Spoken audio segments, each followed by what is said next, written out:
A Gerdau é a maior produtora de aço do Brasil e o lucro chegou a cerca de 600 milhões de reais. Aqui nesse vídeo a gente vai analisar e responder: a Gerdau ainda tem margem de segurança?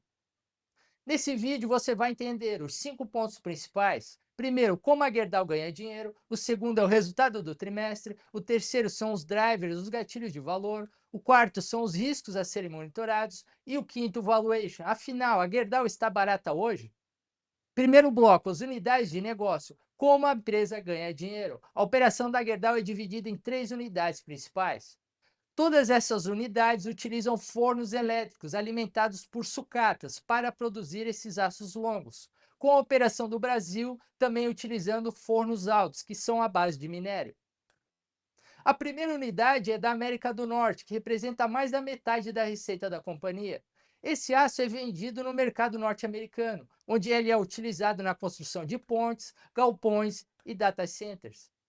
Essa unidade atua como a principal geradora de caixa da companhia. Ela diversifica a receita em moeda forte, o dólar, que ajuda a diminuir o risco econômico no mercado aqui no Brasil. A segunda unidade é a Operação Brasil, que representa cerca de 41% da receita.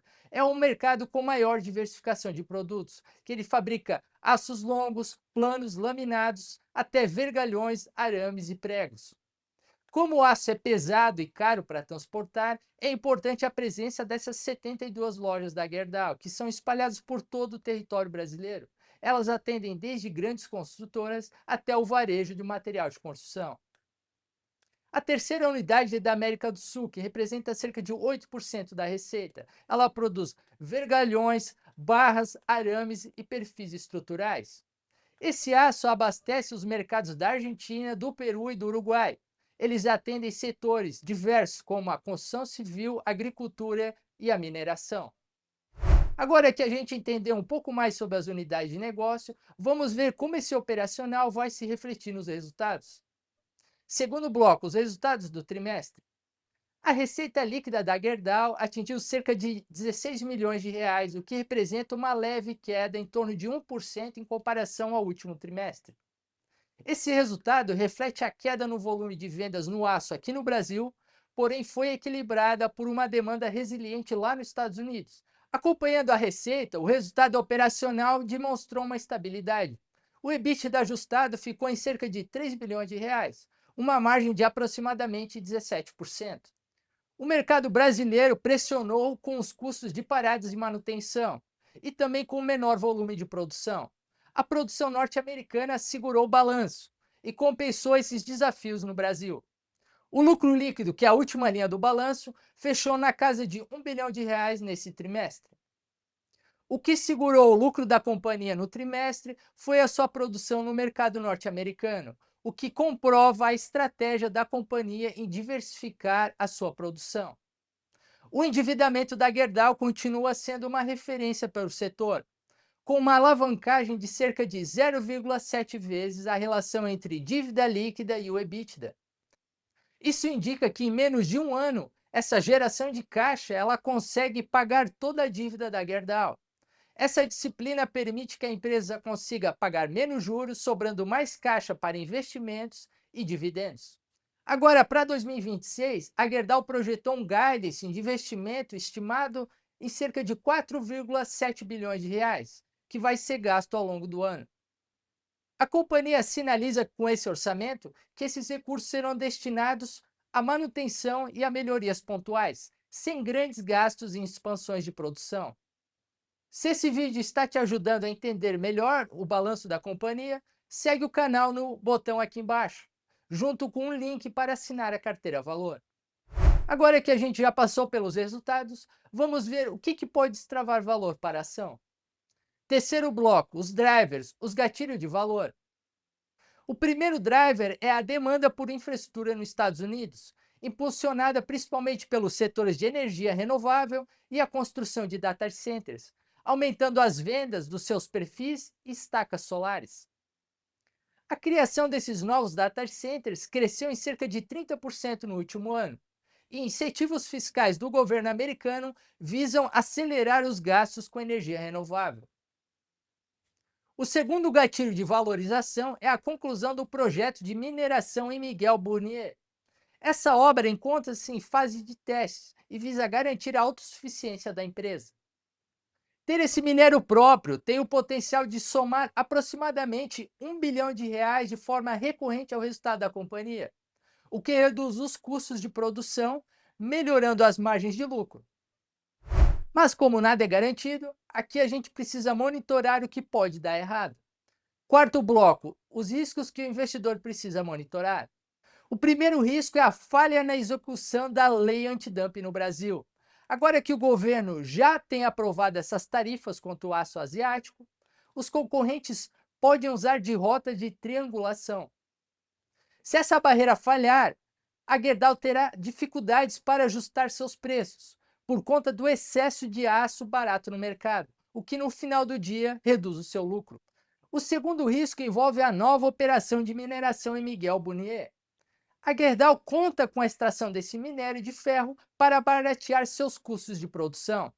Se a quantidade extraída for menor que a estimada, ou se houverem atrasos operacionais, esse retorno financeiro pode ser menor, o que pode frustrar os investidores. Agora, colocando as vantagens e os riscos na balança, vamos para o que interessa. Quinto bloco, valuation. Afinal, a Gerdau está barata hoje? Vamos para a tela. Olhando para o gráfico das últimas 52 semanas, vemos o papel testando um topo próximo a R$ 23 e um vale próximo a R$ 14. O principal gatilho de curto prazo foram as tarifas antidumping contra o aço asiático, além do resultado positivo no trimestre. No quadro resumido da nossa modelagem financeira, a ação negocia um múltiplo valor da firma sobre EBITDA na casa dos 4,5 vezes para 2026. Como a Gerdau é uma empresa madura e considerada a melhor do seu setor, o mercado reconhece essa qualidade no momento. Sobre os dividendos, a companhia sinalizou uma queda nos seus investimentos mais pesados, trazendo esses gastos para patamares mais perto de manutenção.